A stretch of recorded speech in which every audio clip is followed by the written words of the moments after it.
Before the wedding, I accidentally saw Ethan's phone. He had sent a video of me on crutches to a group chat. Brothers, does anyone understand this feeling? Every time I see her limping like that, I want to vomit, knowing I have to live my whole life with someone I don't love.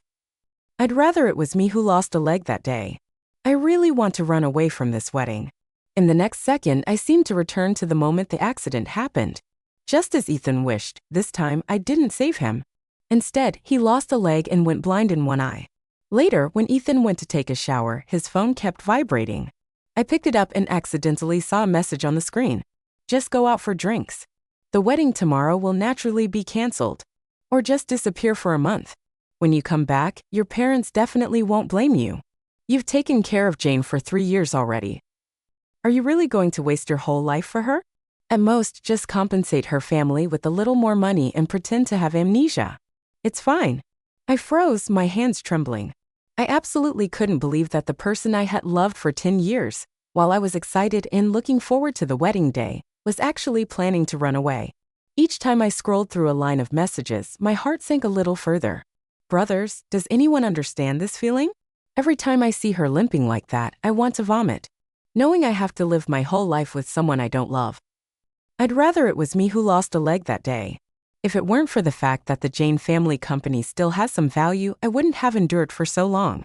The messages were full of disgust for me. He even filmed a video of me on crutches and sent it to his close friends. In the video, my left leg was empty, completely amputated from the thigh down. 3 years ago, when the accident happened, I had unhesitatingly rushed to save Ethan. I shielded most of the impact for him, and because of that, I lost my left leg. I used to be a dancer, but having lost my legs, I fell into self-doubt and depression. There was a time when I completely deteriorated. But I still remembered Ethan's eyes filled with pity. At that time, he gently picked me up, patiently trained with me, never stopping. He once whispered in my ear, "Jane, don't give up. I will always be by your side. If you can't walk for the rest of your life, then I will be your legs forever." But the messages before my eyes now felt like a hard slap in the face. The videos he filmed to encourage me now became a joke in his group of friends. The image of me struggling to learn to walk was just a farce in his eyes. As I cried silently, Ethan pushed the door open and walked in. "Jane, what's wrong?" Seeing my tear-stained face, his voice immediately became tense. He gently kissed my forehead. "Is it because of the wedding that you're so stressed? My Jane, are you scared of getting married?" I turned my head away, biting my lip tightly. Seeing me avoid him, Ethan instinctively wanted to hug me, but when he saw the phone screen, his face instantly turned pale. He snatched the phone away, his expression extremely panicked. I used all my strength to stay calm, but still couldn't stop trembling. Facing my questioning gaze, Ethan was completely silent. After a long while, he stopped pretending. His true face was completely revealed. He retracted his fake gentleness and roared, "What do you know? Do you know how much I've endured for the past 3 years? Every time we gather, other people bring beautiful girlfriends, but I'm always alone with you. How many people behind my back gossip and say my girlfriend is disabled? I also want to experience the joy, like a normal person." Every word from Ethan was like a sharp knife, mercilessly stabbing straight into my heart, cutting piece by piece. Each word was heart-wrenching. His eyes were full of pity and mockery, as if the affection of the past 3 years was a gift of mercy he bestowed upon me. "If I could, I wish you hadn't saved me." My fingernails had dug deep into my palms. At that moment, I no longer knew where it hurt more. A suffocating feeling enveloped my mind. I only felt my ears ringing, my mind blank. Everything around me seemed to disappear, soundless. In the next second, the scene before my eyes changed. It was no longer the apartment that Ethan and I had lived in together for 3 years, but the back seat of a car. It was the day we went back to university to get our graduation certificates. Bang! A piercing crash sounded. The car in front turned left and crashed into a tanker truck running at high speed. Our car was violently hit from behind. My head was hit hard, but this time exactly as Ethan wished. I no longer rushed to save him. In the last moment before I passed out, I saw Ethan trapped in his seat. I had a very long dream. In the dream, I wore a white wedding dress and prosthetic legs, slowly walking onto the wedding stage. My heart was filled with joy, waiting for my prince. But in the next second, the large screen that was supposed to show sweet moments of Ethan and me showed a scene of me breaking down and crying miserably. Everyone around was pointing fingers. and my groom was holding hands with another girl. He smiled and said, "Jane, I'm sorry. I really can't live my whole life with someone I don't love. I can give you a lot of money, but I can't continue to take care of you anymore. The person I've always loved is Rose." I was left alone in the middle of the wedding. The pity and gazes of everyone focused on me. I was like a clown, abandoned by the whole world. Never had I hated someone so much. Hatred enveloped me. I was like a madwoman, staggering. The scene changed. I stood on the rooftop of a hotel, the white wedding dress fluttering in the wind. I was like a butterfly, spreading my wings. In my ears, there was only my mother's heartbreaking wail. When I woke up in the hospital, Ethan was in the emergency room. I was stunned for a moment, not daring to believe that I had actually returned. I thought it was just a dream, but when I pinched the flesh on my left leg, the raw pain made me realize it was true. Joy surged in my heart, and tears streamed down my face uncontrollably. My mother hugged me tightly, hot tears soaking into my clothes. "Jane, you scared me to death." I heard my mother's trembling voice. The joy after surviving a near-death experience. "It's just a pity about that boy, Ethan." I suddenly remembered my previous life. When I woke up, my mother had tried to hold back her tears, unable to speak. The chaotic and tragic scene at the wedding, everything felt like a lifetime away. How wonderful it was that I had the chance to start over. I endured the pain and limped to the door of the emergency room, hearing the wailing of the Shin family. "Amputation is not possible. How can amputation be possible? My Ethan, how can you bear it?" This was Mrs. Shin's crying. But no matter how much the Shin family cried and begged, the doctor still shook his head regretfully. "Fractured bones. Brain injury. The patient also has a blood clot. It's very dangerous now. If surgery is not performed immediately, the best treatment time may be missed." In the end, Ethan was still amputated. But he was worse off than I was before. His left leg was completely amputated from the hip down. The doctor also said that due to the blood clot in the brain not being completely removed, there was a high probability that he would go blind. 2 days later, I often came to visit Ethan. He lay on the bed with a pale face, motionless, completely unlike the arrogant and dashing man I knew. I quietly stayed in the ward, determined to wait for him to wake up, even ignoring my own injuries. In other people's eyes, it was clear that I loved Ethan deeply. Even Mrs. Shin advised me to go home and rest. I stubbornly shook my head, forcing out a few tears. "I'm okay. I want to wait for Ethan to wake up. I'm afraid he'll be sad. In fact, I just wanted to see Ethan wake up with my own eyes, and then personally tell him. Your crippled appearance is really disgusting. A man who used to be the darling of heaven. If he knew that he was not only crippled but also blind, what would his reaction be?" On the 5th day, Ethan finally woke up. As soon as I entered the room, I saw a mess on the floor. Obviously, Ethan's masterpiece. The nurse was cleaning up the broken pieces on the ground. Mrs. Shin looked extremely worried, her eyes red and swollen, obviously having just cried. Ethan had just woken up. Although still weak, he was still strong enough to be furious. It seemed that he hadn't completely deteriorated.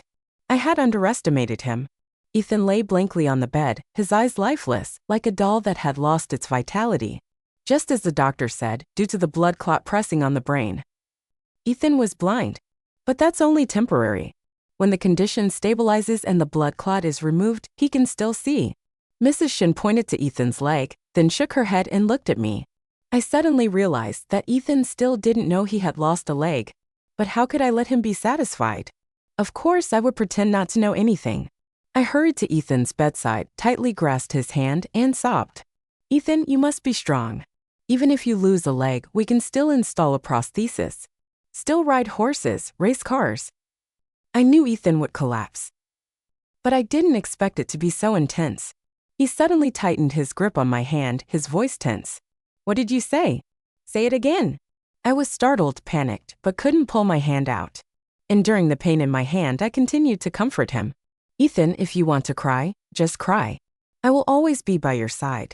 Ethan seemed to go crazy violently, pulling the 4-needle out of his hand, trying to sit up and feel his leg, but only touched emptiness.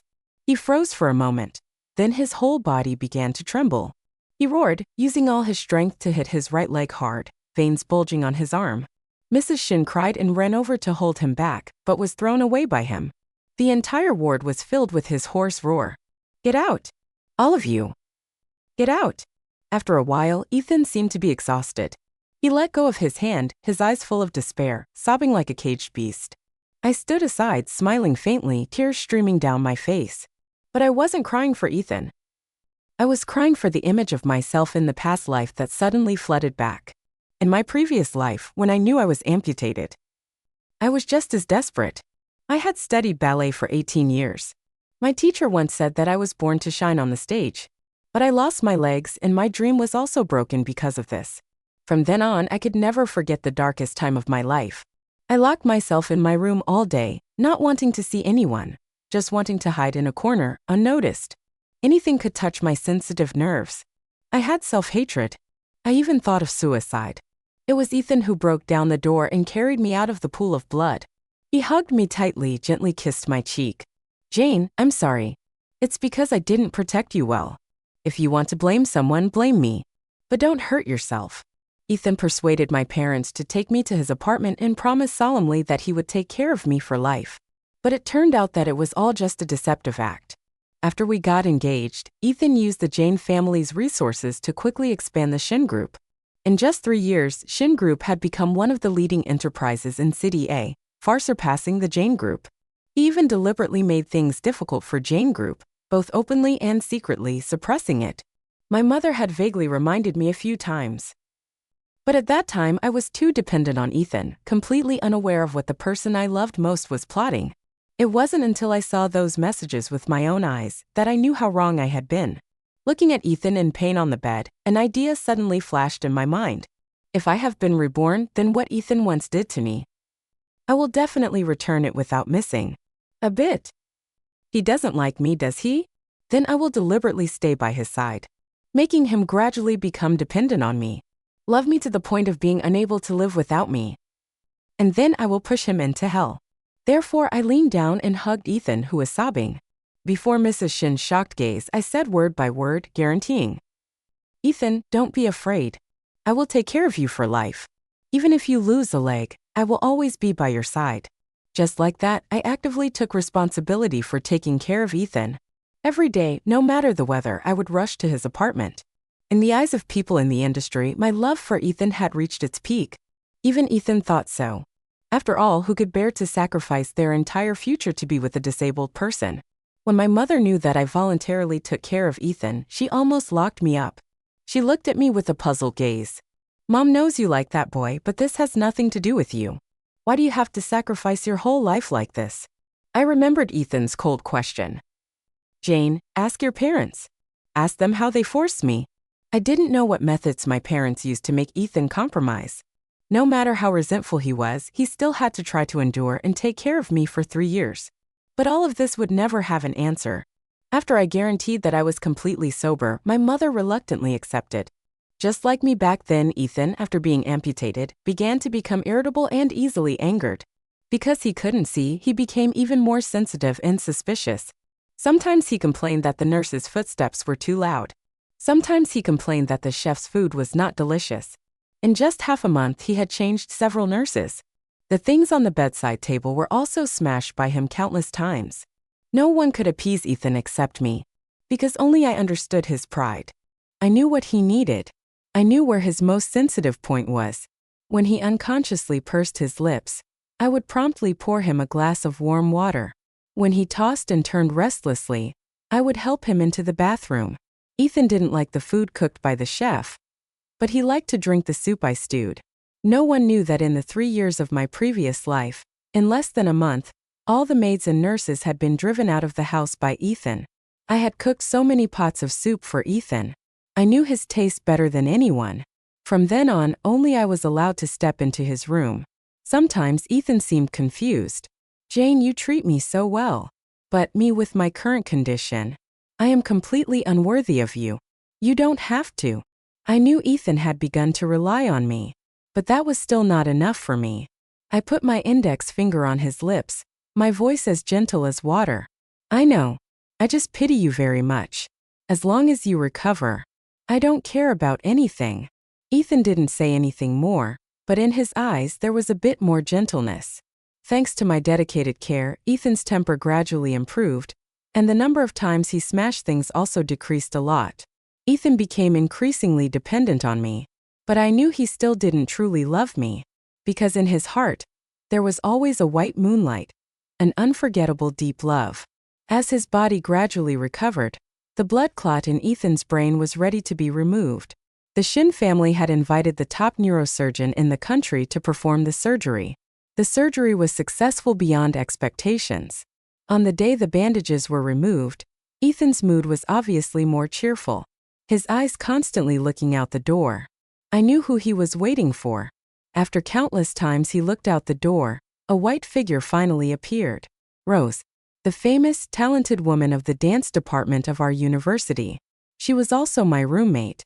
Many people called us the twin beauties of the dance department. Her figure was soft, and her dance techniques were well trained. In sophomore year, Ethan had almost fallen in love with Rose at first sight. Since then, every time he came to find me, he was actually looking for Rose. I had liked Ethan for 10 years. Saying I wasn't sad was a lie. But Ethan had never rejected me, nor responded directly. I knew I had completely lost, and silently retreated. But the two of them didn't seem to get together either. Initially, I wasn't jealous of Rose. Only before the wedding did I discover the messages on Ethan's phone. Ethan, I've missed you so much in the past 3 years. Me too. I really regret it. When you liked me, I didn't accept. Now I realize that the person I truly love is only you. Ethan, if I come back to hijack your wedding, will you come with me? I will. Since being reborn, every time I remembered these words, I felt nauseous. I wanted to see if Rose would dare to publicly hijack the wedding in this life. So when Rose stood there, tearful and heartbroken for Ethan, I brought the bandage-changing tools over. Ethan, it's time to change the bandages. The ambiguous atmosphere was suddenly cut off. The air seemed to freeze for a moment. I paused awkwardly, standing in place. Did I come at the wrong time? No, Jane, it's okay. Let me do it. I can take care of Ethan, Rose said, then took the tools from my hand, intending to change Ethan's bandages. Facing Rose's initiative, I was naturally very welcome. I was even afraid she wouldn't see the scene. When Rose carefully unwrapped the bandages on Ethan's leg, she was obviously frightened. Ethan's left leg had been amputated from the thigh, and the amputated area was still healing. The wound was festering, looking very frightening. The scars on it were like ferocious beasts, spreading across his skin, making people shudder. Clang! The medicine bottle in Rose's hand fell to the ground and shattered. She also took a step back, the expression on her face both surprised and frightened. The atmosphere once again froze. The ward was so quiet that you could clearly hear each other's breathing. Ethan, I'm sorry. I didn't mean to. Rose's voice was slightly trembling, her eyes full of tears. In Ethan's eyes there was injury and disappointment. You guys talk, I'll go out first. Not wanting to get involved in their troubles, I timely left the ward. I heard Ethan's hoarse questioning. Are you so afraid of me? Am I that scary? Ethan, I really didn't mean to, Rose said, stammering, her voice carrying the suppression of crying. Not long after, the sound of objects being smashed echoed in the ward. I couldn't help but sneer. As expected, Ethan was stimulated again. It was just that, besides smashing things to vent his anger, he seemed to be able to do nothing else. Immediately afterward, there was Ethan's angry roar. Get out! Get out! As far as you can. Don't ever come back. Don't appear in front of me again. Rose cried and ran out of the ward, running and sobbing. When she passed by me, she even glared at me resentfully, then left without looking back. The bouquet of flowers that Rose brought was thrown out by Ethan, almost hitting my face. I slightly curved my lips into a smile. It turned out that so-called true love in the face of disability was only so much. Because of being stimulated by Rose, Ethan's emotions, which had just barely stabilized, began to collapse again. He became abnormally angry, smashing things one after another, even cursing at people. When Ethan smashed another phone, I finally saw the impatience clearly revealed on Mrs. Shin's face. Indeed, the Shin family didn't only have Ethan as a son. Since Ethan became disabled, Mr. Shin had only visited him once. I could tell that he had given up on the son. Mrs. Shin had also been so busy. Not only did she have to deal with the women and illegitimate children outside, But she also had to manage the company. In addition to Ethan's erratic temper, she no longer came to visit him every day but only came by every few days. Perhaps no one could endure it for long. Ethan seemed to also realize the change in his mother, so the times he lost his temper became even more frequent. Every time Ethan threw a tantrum, I would stand quietly behind the door watching him. Because he didn't allow outsiders to approach, the maids and nurses didn't dare to come near either. Waiting until he roared continuously, angrily smashed things, I would skillfully appear afterward. Then I would hold his hand tightly, gently comforting him. "Ethan, I'm sorry. I was just stewing soup just now, so I didn't hear you call me. Next time I will definitely come faster. Don't be angry. It's not good for your health." When Ethan was angry, even at me, he would glare angrily. I would only stubbornly turn my face away, awkwardly wiping away tears. "If you really hate me so much, I can leave." Finally, a look of panic appeared on Ethan's face. He tightly grasped my hand, humble and weak. "Don't go, Jane. I only have you left." Time passed by like this. Gradually, I knew that Ethan could not live without me. Ethan's body was gradually recovering and I, as desired, was selected to the CA ballet troupe. 3 years later, I once again stood on the familiar stage. I was almost moved to tears. In the gentle melody, I pointed my toes, relaxed my shoulders like a butterfly flying. When my arms stretched out, it seemed that just reaching out could touch the starry sky. Every time I jumped and spun, I could feel the power constantly filling my heart. Because of my excellent performance, the director specially recommended me to participate in the national ballet competition. In order to practice better, I went to Ethan's apartment less and less. The housekeeper had called me several times until I finally managed to arrange time to come to the apartment. The housekeeper breathed a sigh of relief. "Miss Jane, you're finally here. Young master is throwing another tantrum. We can't persuade him." As soon as I walked in, I saw Ethan's cold face. As soon as he opened his mouth, he questioned me. "What have you been busy with lately that you haven't come to visit me?" I slightly raised my eyebrows. The arrogant Ethan of the past was only like this. I showed a bright smile to him and happily said, "Before graduation." I was already applying to the C ballet troupe. Now I've been accepted. Moreover, the director specially let me represent the troupe to participate in the competition. I deliberately ignored Ethan's increasingly gloomy face. On the contrary, the more I spoke, the more excited I became. "Jane, enough." I covered my mouth, pretending to have slipped up, then glanced at Ethan's empty left leg and bowed my head apologetically. "Ethan, I'm sorry. I didn't mean to." I paused for a moment, then continued. "I'm just too happy. Recently, I've been practicing continuously and have neglected you. Wait until the competition is over. I will definitely." Before I could finish speaking, Ethan slammed his fist hard on the table. "You see that my leg is disabled? Deliberately mocking me, right?" He sneered, laughing coldly, whispering to himself, "Even you think I'm useless."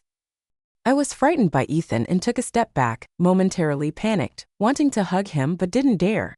I really didn't mean to. "If you don't like it, I'll leave now."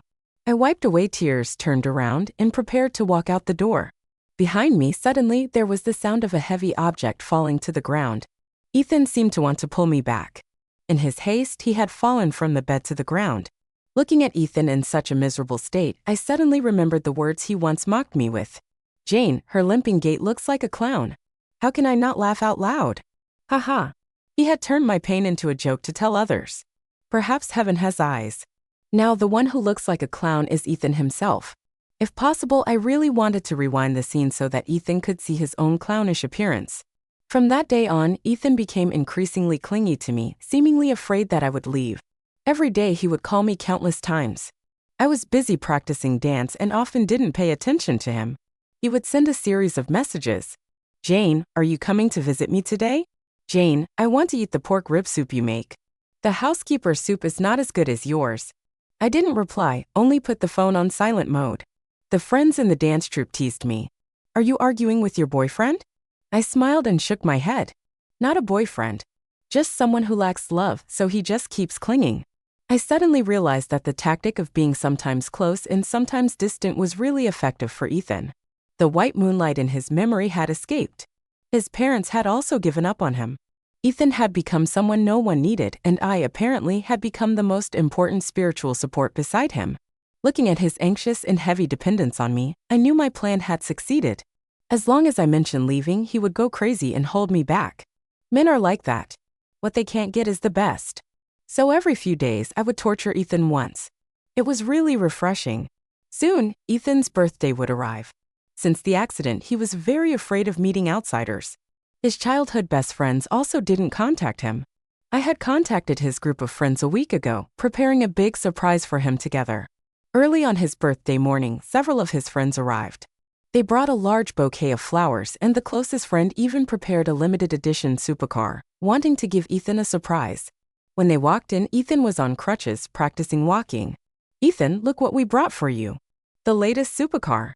The moment our eyes met, I clearly saw the shock in everyone's eyes. It seemed that outsiders still didn't know the news that the young master of the Shin family was disabled. They stammered, "Ethan, you." Ethan's face turned pale, his eyes mixed with discomfort and embarrassment. Who would have thought that a person who used to be the darling of heaven like Ethan would now become like this? After the accident, the thing Ethan didn't want to hear most was related to cars, and his friends who used to race cars with him appearing at this time was no different from rubbing salt into his wounds. He clenched his fists tightly, veins bulging on the back of his hand. When he saw the supercar key in his friend's hand, he almost roared angrily. "Who told you to come here? Who allowed you to come here? Get out of here."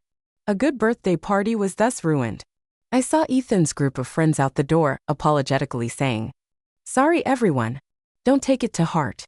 He just can't accept it yet." Everyone expressed understanding and regret, then left.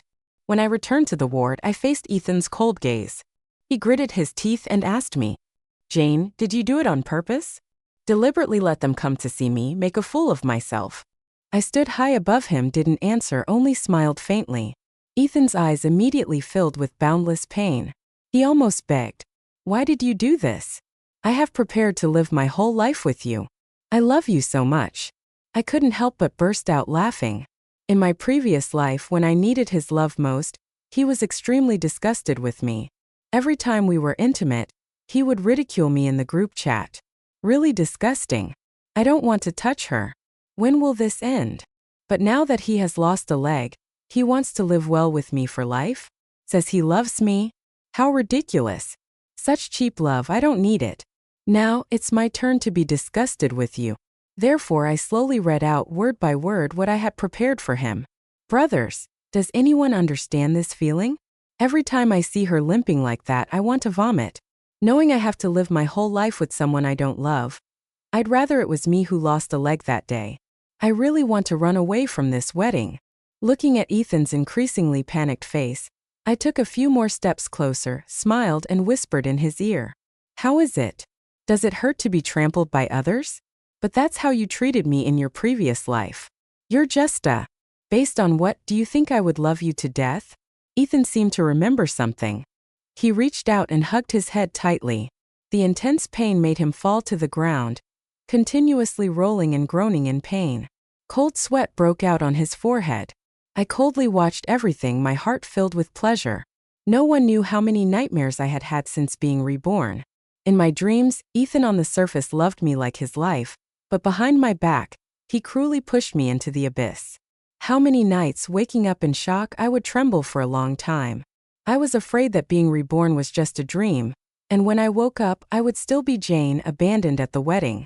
My gaze stared intently at his broken leg, my voice mocking, "Ethan, you losing a leg looks really disgusting." Finally, Ethan lay on the ground, completely collapsed. He stared at me blankly, his eyes bloodshot, roaring angrily, his voice resentful, looking truly pitiful. Previous life," he murmured. It seemed he remembered something. I smiled and looked at him. "You remembered? That's great. This time I did as you wished." I continued to smile and said to him, "If I could, I wish you hadn't saved me." Looking at him trembling, I didn't bother to pay attention anymore. I opened the door and walked out, leaving only his weak and pleading voice in my ear. "Jane, don't go. I beg you." Ethan and I completely broke off. I also didn't need to go to his apartment anymore, only focused on preparing for the ballet competition. Before long, the whole industry was spreading the news that the young master of the Shin family had become disabled. Mrs. Shin called a few times, each time begging me to visit Ethan. I refused several times, but she still didn't give up. Jane, visit Ethan once, please. He won't listen to what parents say. Only when you are by his side does he feel better. For my sake, for the years I've been good to you, can you spare some time to visit him in the hospital? Hanging up the phone, I suddenly found it funny.